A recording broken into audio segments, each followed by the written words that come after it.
Salut tout le monde, j'espère que vous allez bien. Donc aujourd'hui on se retrouve pour la critique d'Arthur Malédiction. Et donc, je le précise à nouveau, il y aura des spoilers. Alors, on rencontre Alex qui est fan de la saga Arthur et les Minimoys depuis qu'il est petit. Et donc, pour son anniversaire, pour ses 18 ans, ses amis l'emmènent sur les lieux du tournage, donc plus précisément là où il y a la maison d'Arthur. Bon, maintenant c'est une maison abandonnée. Mais ce qu'ils ne savent pas, c'est que leur petite sortie va virer au cauchemar. Donc ce film est un spin-off de la saga Arthur et les Minimoys. Alors forcément ça m'a directement intéressé, puisque ça concerne une saga de mon enfance, et j'ai trouvé ça encore plus intéressant quand j'ai su que c'était un film d'horreur, et un film d'horreur méta. Et ici on va s'aventurer sur les terres du teen movie, ce qui ne me déplaît pas, puisque justement c'est une des choses que j'aime le plus dans le cinéma d'horreur. Donc on suit des personnages classiques. Bon, c'est pas très surprenant pour un teen movie horrifique, donc je vais pas cracher sur ces personnages qui n'ont rien d'exceptionnel. Après, il y a juste un truc qui m'a un peu froissé quand même, ça m'a pas trop plu. Ça concerne le black des banlieues, qui a du mal à s'exprimer correctement, qui a des lacunes en français. Comme par hasard, quoi. J'ai trouvé ça très bas. C'était nul, en fait. Mais ça ne m'a pas empêché d'apprécier le personnage. Je trouve même que c'est le meilleur personnage du film parce que je l'ai trouvé drôle, je l'ai trouvé plutôt attachant, et puis dans la partie horreur, je trouve que lui il va servir à quelque chose. C'est un personnage que j'ai trouvé proactif, et puis ça fait du bien de voir un Black qui survit dans un film d'horreur parce que c'est pas souvent quoi. Et c'est aussi surprenant pour le coup. Enfin bref. Sinon, la bande d'amis, moi je l'ai trouvé sympathique et même authentique. Il y avait de l'alchimie entre les personnages. Je trouve que ça faisait vrai. Ils étaient naturels entre eux. Donc moi j'y ai cru à leur relation. Donc je trouve que c'était un groupe d'amis crédible. Enfin, avant que l'horreur n'arrive. Mais bon, je reviendrai là-dessus plus tard. Et d'ailleurs, l'horreur qui met du temps à arriver, mais ça ne m'a pas dérangé puisque on apprend d'abord à connaître les personnages, donc que j'ai trouvé sympathiques. Donc on apprend à les connaître, puis après on les suit sur la route en direction de la maison d'Arthur. Ils vont passer par une petite route de campagne, ils vont se renseigner auprès d'un vieil homme. Et là, pour le coup, on a encore un élément classique du teen movie. Donc le vieil homme qui va dire aux jeunes de ne pas aller là-bas parce que c'est dangereux. Donc là, ça faisait très vendredi 13. On retrouve souvent ce petit vieux un peu sombre, c'était aussi le cas dans La cabane dans les bois, et même en dehors du teen movie horrifique, dans le cinéma d'horreur, quand on aime bien toucher aux clichés, eh bien on nous fait rencontrer ce personnage qui va se faire passer pour un vieux fou, et je pense à la saga des Tours Mortels, à la colline à des yeux, enfin bref, donc pour revenir aux jeunes d'Arthur Malédiction, ils arrivent sur les lieux du tournage et c'est une partie que j'ai bien aimée parce que on les suit vraiment en train d'explorer la maison. Donc c'est bien exploité de ce côté-là et on va même encore plus loin dans le côté méta quand on a les personnages qui empruntent le chemin principal en fait pour aller jusqu'à la maison et donc autour de ce chemin, il y a les cerisiers, et donc il y a une musique toute douce, toute joyeuse et tout, là. Tous les personnages qui sont contents d'être arrivés à la maison. Et on a l'un des gars qui dit dis donc, vous avez remarqué, les cerisiers, ils sont en fleurs, alors que c'est pas la saison. Et il y a un de ses potes qui lui répond non, mais en fait, ce sont des fleurs en plastique. Et, et du coup, la musique toute douce, elle s'arrête, ça fait... Voilà. Donc la réponse qui casse tout le délire, tout le côté un peu magique et tout. J'ai trouvé ça drôle et surtout je m'y attendais pas. Donc on accorde pas mal de temps au personnage et à l'exploration des lieux du tournage, mais je me suis pas fait chier, je me suis pas ennuyé parce qu'encore une fois j'ai trouvé les personnages sympathiques et le côté méta était cool. Et après on commence tout doucement à nous faire comprendre que les choses vont partir en couille, que ça va virer au cauchemar. Il y a cette petite tension qui s'installe, qui augmente progressivement. Il y a la volonté de créer un malaise qui fonctionne plutôt bien. Du coup, j'étais à fond dedans, j'étais captivé. Je savais pas à quel moment ça allait exploser. Et du coup, il y avait du suspense. Je trouve qu'ils ont bien préparé le terrain là-dessus. donc c'est une bonne chose. Et malheureusement, dès qu'on entre dans la partie horrifique, le film multiplie les erreurs scénaristiques. Je trouve que la partie horreur est mal maîtrisée, malgré quelques bonnes scènes, mais ça fait pas le poids, quoi. Il y a pas mal d'erreurs et c'est dommage. Mais bon, pour les petites scènes que j'ai trouvées sympathiques, bon, je vous en parlerai après. Alors déjà, on a des incohérences. Les personnages, bah putain, moi je les ai trouvés cons. Alors je sais que c'est pas nouveau dans un film d'horreur, mais là, clairement, je trouve que c'était un peu abusé. Bon, après j'ai vu pire dans d'autres films. Mais quand même, enfin, quand les personnages agissaient comme des débiles, bah ça décrédibilisait la plupart des scènes à suspense et des scènes d'horreur. Et du coup, bah je trouve que ça faisait un peu nanar. C'était tellement con que j'avais envie de rire. Par exemple, on a Renata qui va faire une crise d'angoisse, qui va dire qu'il ne faut pas rester là, et quelques minutes après, elle accepte de rester euh, sur les lieux du tournage avec les deux autres filles, pendant que les mecs vont emmener l'un des leurs jusqu'à la voiture qui est blessé. Ouais, enfin, pourquoi est-ce que les filles ne sont pas venues avec eux? Surtout qu'ils étaient tous conscients qu'il y avait des psychopathes dans le coin, donc j'ai pas compris pourquoi les nanas sont restées à la maison. Et pour revenir à Renata, je trouve ça hallucinant qu'elle soit passée de la fille triste à la fille hyper joyeuse en quelques minutes, surtout qu'elle est restée sur les lieux du tournage qui sont dangereux. Enfin, je veux dire, la nana, elle est en train de sautiller, en train de sourire, à écouter de la musique, elle fait de la balançoire. Quoi? Autre exemple, on a Mathilde, donc qui est devant une grange, et elle est à quelques mètres de Sam et de Renata qui sont sur la balançoire. Et donc, bon, elle est devant la grange, et elle aperçoit à la fenêtre du premier étage de la maison que quelqu'un l'observe. Voilà. Donc, au lieu d'aller voir ses copines qui sont juste à côté, bah non, elle s'enferme dans la grange. Enfin, je sais pas, c'est n'importe quoi. Je veux dire, la maison, elle était quand même assez loin. Je veux dire, le mec, il aurait pas pu arriver en 2 secondes, en fait, jusqu'à Mathilde. Donc, elle avait largement le temps d'aller voir ses copines, de les prévenir. Et oui, après, ouais, elle se serait barricadée toutes les trois dans la grange, elle se serait mise en sécurité. Mais là, la nana, elle se barre toute seule, elle s'enferme, et puis après, elle va crever là comme une conne. Là aussi, c'était tellement débile que j'ai rigolé, quoi. Ou même à la fin, donc on a Alex qui s'apprête à aller à la gendarmerie avec Sam et Jean, et juste avant de monter dans le véhicule, il voit à la fenêtre du premier étage que quelqu'un l'observe. Donc c'était le gars avec le sweat à capuche, et voilà, il s'en fout en fait. Voilà. Mais pourquoi tu l'as pas dit à la police? Pourquoi? Enfin, c'est. Et même les flics, je veux dire, ils ont pas fouillé la maison depuis le temps. Enfin, je sais pas, ça fait un petit moment quand même. Ça faisait un moment qu'ils étaient arrivés. Et vous allez me dire qu'ils ont même pas encore fouillé la maison? Enfin, je veux dire, ils auraient pu tomber sur le mec, hein. Et puis il y a d'autres moments comme ça aussi où les personnages s'en battent un peu les couilles. Par exemple, bah, il y en a qui disparaissent. Et les autres, bah. Ils en ont rien à branler. Ils se posent même pas la question en fait. Enfin, leur absence ne se fait même pas remarquer. Mais alors, il y a un moment surtout qui m'a fait rire. Bon, j'étais pas non plus mort de rire quoi, mais j'ai trouvé ça drôle tellement c'était ridicule, c'était absurde. Donc on a Dominique et Maxime, les deux blonds qui sont dans la bagnole, et il y a Alex qui dit à Dominique de klaxonner 5 fois s'il y a un souci, pendant que Alex et Jean partent à la recherche de Douglas dans la forêt. Et justement, Dominique klaxonne 5 fois, et heureusement, on a Jean qui finit par entendre le signal, et il va dire à Alex que ça va pas du côté de Dominique et Maxime, mais ils vont même pas les rejoindre en fait. C'est complètement. Enfin, c'est n'importe quoi! Et ils préfèrent aller rejoindre les filles. Ok, donc allez, bon bah les gars, restez dans la bagnole, démerdez-vous, nous on se barre, hein. Ouais, c'est super. Bah déjà, en fait, je pense que il fallait que les filles viennent avec vous. Au moins comme ça, ils auraient pu venir, enfin, ils auraient pu venir secourir leurs potes en fait dans la bagnole. Donc oh.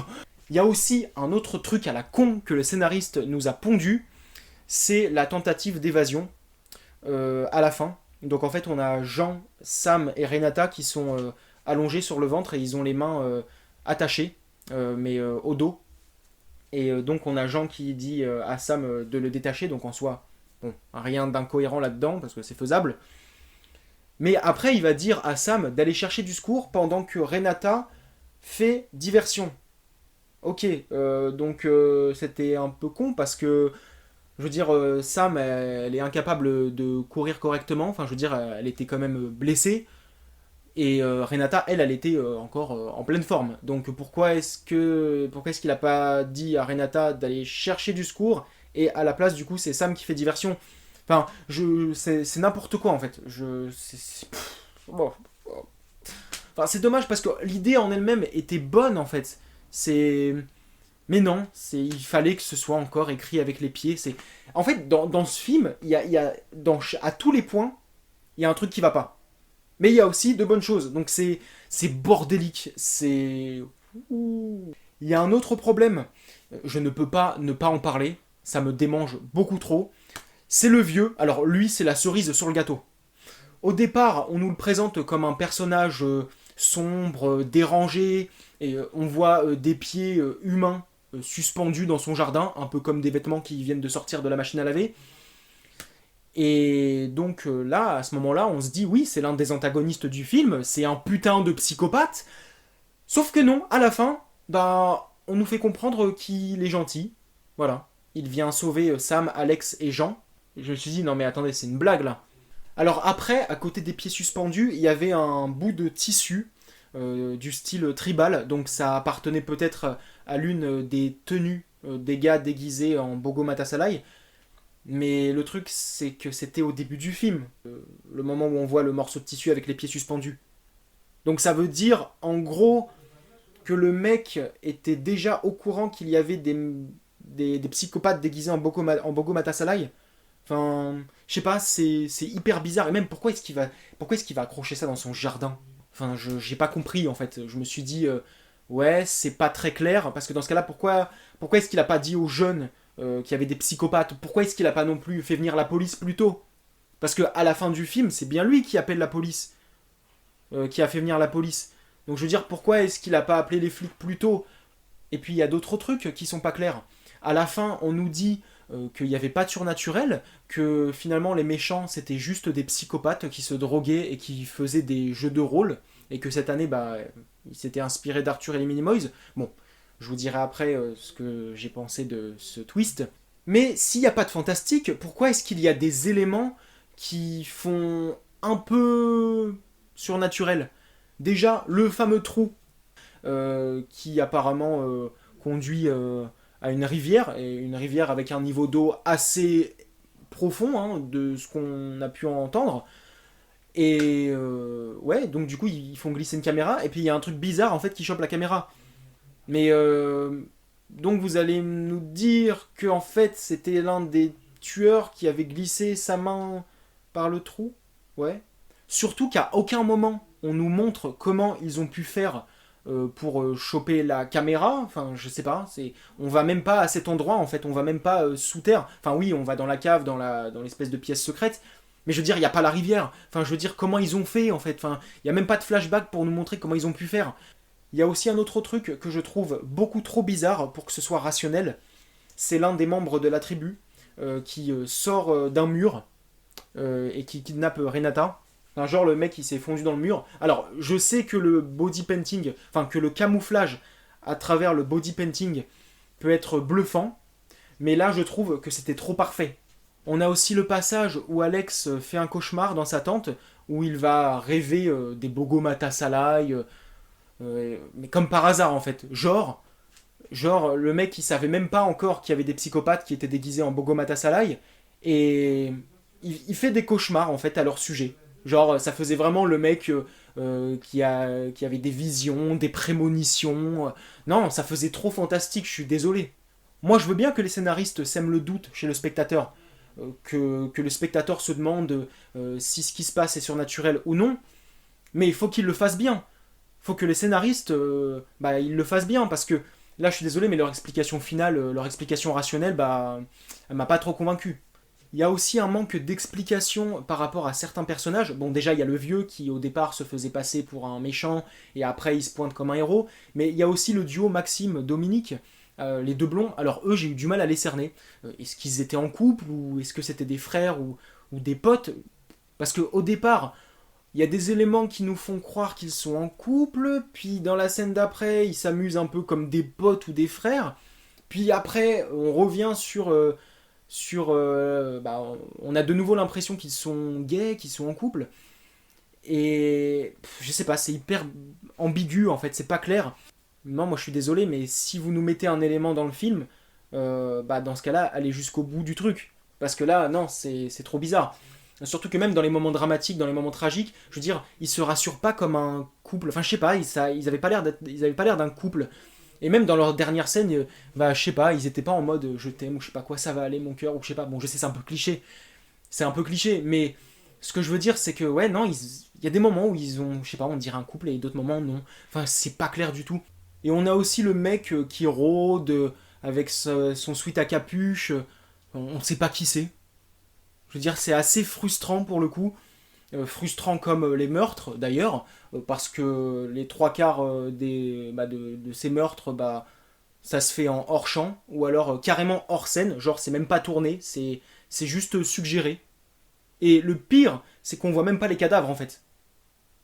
Donc, ouais, là, ça manquait de piment, ouais, ça manquait de gore en fait. Donc, le film se la joue slasher, mais on voit rien, on nous montre vraiment pas grand chose. Et justement, pour cette partie horrifique, eh bien, on a la maison, mais on n'en fait pas non plus grand chose. La plupart du temps, on se promène dans la forêt, dans les champs, et c'est dommage. Parce que la maison, on en parle beaucoup dans le film, au départ. Les personnages, ils l'explorent bien. Mais pour la partie horreur, ouais, je trouve que la maison, elle était anecdotique. Et c'est vraiment dommage, parce que justement, la maison, c'était un des éléments principaux du film. Alors oui, on s'aventure pas mal dans la cave de la baraque. On va même aussi dans une pièce secrète. Mais c'était juste pour aller récupérer Sam, tout simplement. Mais on va pas plus loin que ça. Et puis même, les pièces secrètes, elles servaient à quoi? On avait une grande spirale peinte sur le sol, puis après on avait une grosse tête de mort, et genre la bouche, en fait, c'était un passage, c'était une sorte de tunnel, où il y avait Sam dedans, elle était inconsciente. Et puis il y avait même des lumières rouges, je crois, ou alors c'était des murs peints en rouge, enfin je sais plus. Mais c'était quoi, en fait, ces pièces-là? Enfin, c'est dommage parce que moi, ça m'avait vachement intrigué, quoi. Ouais, ça m'a tapé dans l'œil. C'était des décors qui faisaient un peu vaudou, un peu sorcellerie, fantastique. Et ça aurait pu coller avec le thème de la tribu. Sauf qu'en fait, bah, ça ne débouche sur rien. On fait pas vraiment de lien. Et c'est dommage, en fait. Enfin, je veux dire, ouais, ok, bah ouais, c'est anecdotique, quoi. Je veux dire, pourquoi est-ce que vous nous avez fait des pièces secrètes dans la cave si c'est pour ne rien en faire? On aurait pu assister à des rituels, des sacrifices dans ces pièces-là. Toute la fin avec la tribu, elle ne dure que quelques minutes. C'était trop court en fait. C'est dommage. Et vient le moment, enfin l'un des moments les plus frustrants du film, c'est la mort du mec qui portait le costume de Malthazar. Ouais, ok. Le mec, on l'a vu que 30 secondes. Il apparaît sur le toit de la baraque, il course Sam pendant 5 secondes, il l'étrangle et après il se fait buter par le vieux. Ok. C'est dommage parce que je pense qu'on aurait pu en faire un bon boogeyman. Euh, Parce que du peu que j'en ai vu, j'ai trouvé le personnage plutôt flippant. Et ouais, on aurait pu en faire ouais, un bon bourreau. Enfin, je veux dire, en plus, il tue personne dans le film, c'est con. Ou alors, ouais, il a peut-être tué des gens, mais on l'a pas vu faire. Et ouais, c'est dommage en fait. Je veux dire, il tue personne, on aurait pu en faire ouais, un bon exécuteur, un tueur bien sadique. Et le truc aussi, c'est qu'on aurait pu aussi avoir une bonne course-poursuite avec Sam. Je veux dire, Sam qui se ferait traquer dans la maison, elle monterait dans les escaliers, et puis elle se cacherait dans la maison. On aurait pu avoir une bonne partie de cache-cache. Ça aurait même pu aller jusqu'au toit. Elle aurait pu se cacher, elle aurait pu sortir par une des fenêtres, se cacher sur le toit. Enfin, ça aurait pu être une bonne scène de traque. Donc, ouais, c'est une fin bâclée. Et puis on a le flic qui fait une putain de conclusion en quelques secondes. Donc, oui, en fait, c'était une bande de tarés qui se droguaient et qui faisaient des jeux de rôle. Et l'année dernière, ils ont fait Batman et Superman. Ils sautaient des toits des immeubles, des maisons, puis après ils s'affrontaient. Et cette année, bah du coup, bah ils s'étaient inspirés d'Arthur et les Minimoys. Donc voilà, c'est expliqué en quelques secondes, c'est réglé, basta, on passe à autre chose. Oui, bah encore une fois, ouais, cette histoire de jeux de rôle et tout, on va pas, enfin, c'est pas assez développé en fait, je veux dire, on n'en voit pas assez. C'est dommage, c'est trop rapide parce que les mecs de la tribu finalement on les voit arriver que quelques minutes avant la fin en fait. Et ouais, c'est dommage. Et en plus là le flic qui dit oui un film ça peut faire des dégâts. Je me suis dit ah ok oui ouais ok ouais c'est oui un film ça peut être dangereux, ça peut inspirer des personnes à commettre des meurtres, ça peut ouais, ok, mais pourquoi un film pour enfants comme Arthur et les Minimoys inspirerait la violence Donc, moi, je veux bien qu'on parte d'un concept où les gens font des jeux de rôle inspirés d'un film, et genre ils commettent des meurtres, ils se déguisent comme les personnages et tout. Ouais, ok, mais avec Arthur et les Minimoys, je sais pas, ça passe pas, j'ai du mal en fait, je trouve ça trop facile. Moi, je pense que ça aurait été mieux qu'on fasse une vraie version horrifique d'Arthur et les Minimoys, qu'on retrouve les vrais personnages, que les Bogomata-Salai soient plus sombres, que les Minimoys soient maléfiques.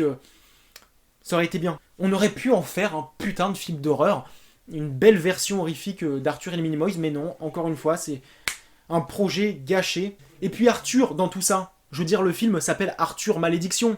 Donc ça aurait été bien, ça aurait été intéressant que en fait le personnage avec son sweat à capuche soit le vrai Arthur, mais du coup le Arthur frappé par une malédiction.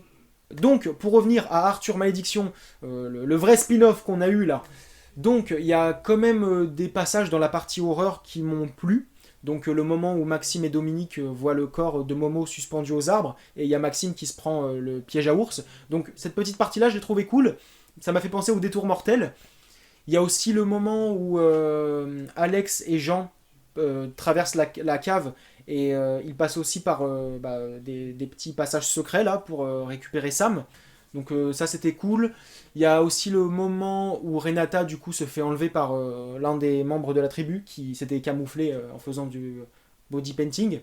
Toujours aussi avec Renata, donc il y a le moment où elle fait diversion à la fin et donc elle aperçoit au loin un autre groupe de tueurs qui arrivent donc déguisés en insectes et donc on voit tous ces personnages surgir de l'obscurité. Enfin, je sais pas, j'ai trouvé ça cool. Et puis la musique aussi, je sais pas, ça m'a donné des frissons. Je me suis dit what the fuck, mais c'était ouais, ça m'a donné des frissons. J'ai trouvé ça cool.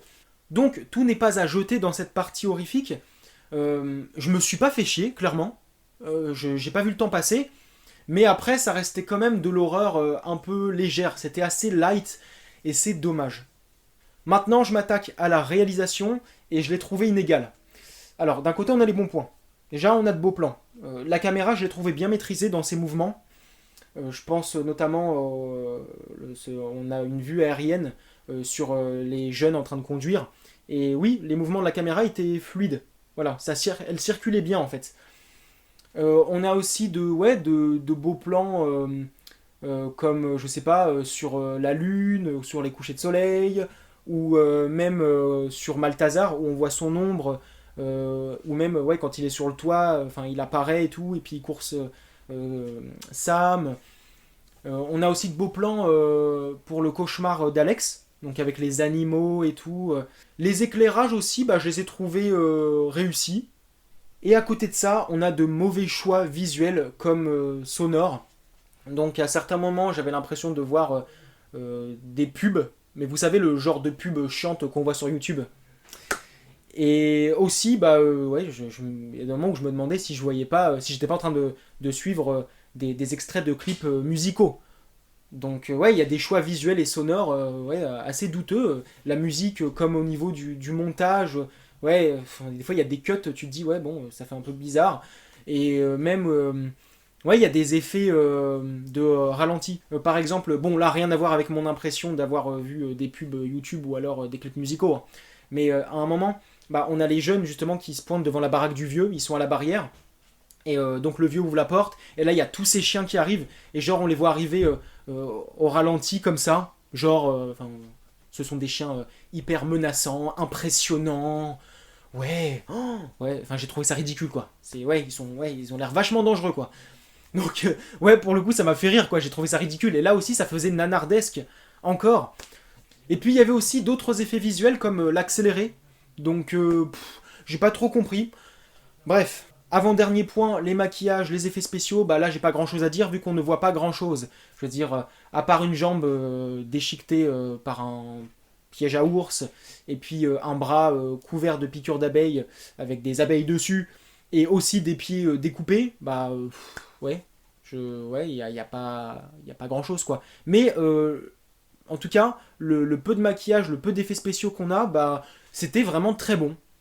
Et dernier point, le jeu d'acteur. Alors, comment dire, non, c'était pas ouf quoi. Non, c'est pas bon. Après, ça peut venir aussi de la direction d'acteur.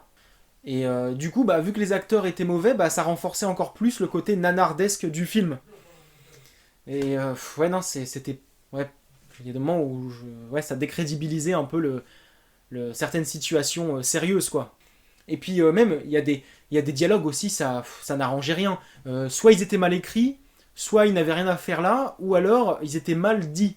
Je veux dire, je pense surtout à un personnage qui parlait un peu trop bas et qui avait du mal à articuler. Donc pour le coup, non, ça me faisait rire aussi. Ça me fait mal au cœur en fait de dire autant de mal d'un film. Je suis pas quelqu'un de difficile, enfin je pense pas l'être.